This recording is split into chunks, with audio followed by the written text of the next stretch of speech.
Lynn promised me a glorious sunrise, some glorious sunrise colour, but we've got moody mist, which I don't mind. Now the water was glass like a moment ago, but there's a slight breeze, I can feel it on my hand coming, so as a consequence you've lost a lot of the ripples. That may vanish, but I don't actually mind. Excuse me, I don't actually mind that. That's moody, I don't mind that. I've been thinking recently about photography, as you do, and what produces a good photograph. Now there are several ways you can collect light and turn that into a photograph. If you start off with the obvious would be the camera, the gear you use to capture that light. That's your camera, your lens, and any sort of associated equipment, filters, tripods, etc. There are the settings you use to collect that light: aperture, shutter speed, ISO, and there's the quality of light, the type of light that you have.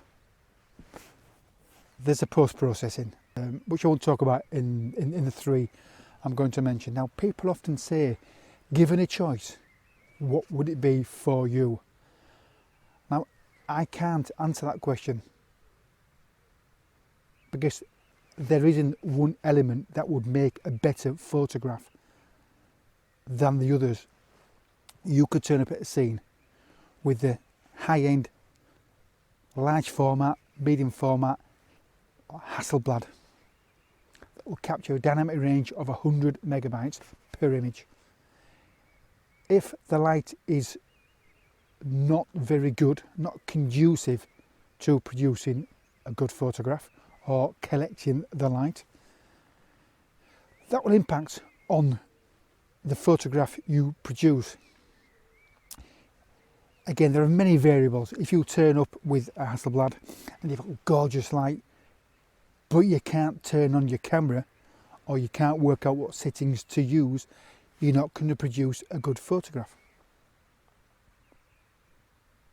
If you have the gorgeous light, if you know how to use the camera, but the camera itself is a very, very basic camera with a dynamic range of, for example, say 2, if there is such a camera, and the scene you're trying to capture has a high dynamic range, the photograph won't be as good as it would be if you had a high dynamic range. Now, I'm aware the subject matter obviously plays a part in that. A camera that can capture a high dynamic range of a rubbish scene won't be as good as a camera that can capture a low dynamic range of a wonderful scene. It's a very complex situation, and I'm always minded of the quote by a famous photographer, Eugene Smith. I'll post it up there. Again, he said, and it may or may not be associated, if you want to take an interesting photograph, stand in front of something interesting. I've always been mindful of that. But again, if you stand in front of something interesting and the camera you have can't capture that image, or the camera you have can capture it and you can't correctly set up the camera to collect it, you're not going to produce a good photograph. I'd be interested to know what your thoughts are on this, because I cannot make up my mind. I was thinking last night, if I was pushed, if I had to make a decision, it would be a difficult one. What would I choose?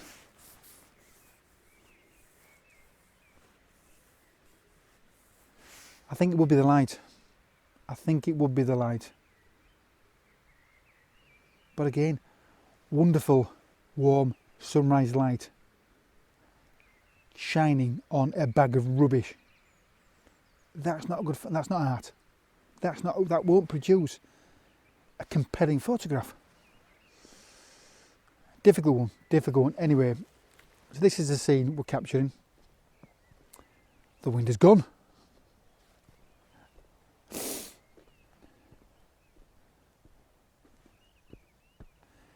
it's not a bad scene. I've had worse. I've had far worse. Again, I'll do a panorama. Behind me you've got pylons, hills, looks like there's been some mudslide down there, and you have a thing, technical term, thing there. Some not bad reflections, some not bad moody reflections. We always want the gorgeous sunlight. That cloud is getting denser. I'm wondering if there are any forests around here. Don't believe there are many around this location, because the time we went into that woodland in the mist, that was absolutely glorious. It was magical.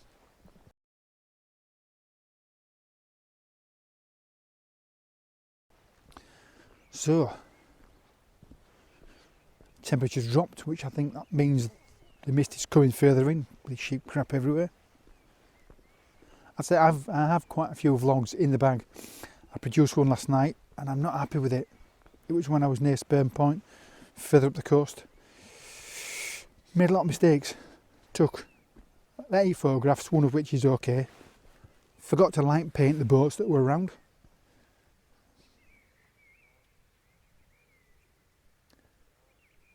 Very peaceful. I can hear the birds, I can hear the ducks. As long as they stay over there, I'm happy. And that's not a bad scene. That could be a loch in Scotland, or it could be a lake in the Lake District. That's quite nice, that. So that's 8 minutes gone. Again, I've been meaning to, I can't stop still, meaning to talk more about photography, because there's a bit of a debate going on on the Facebook channel, landscape photography. Landscape photography on YouTube UK. Yep, still been well managed, still been well maintained. No real barneys. Somebody posted about vlogs that they should be about photography, and there's a bit of back and forth. I gave my tuppence worth, as did Lane, as did a few of the other guys. It's your vlog, you do what the hell you want with it.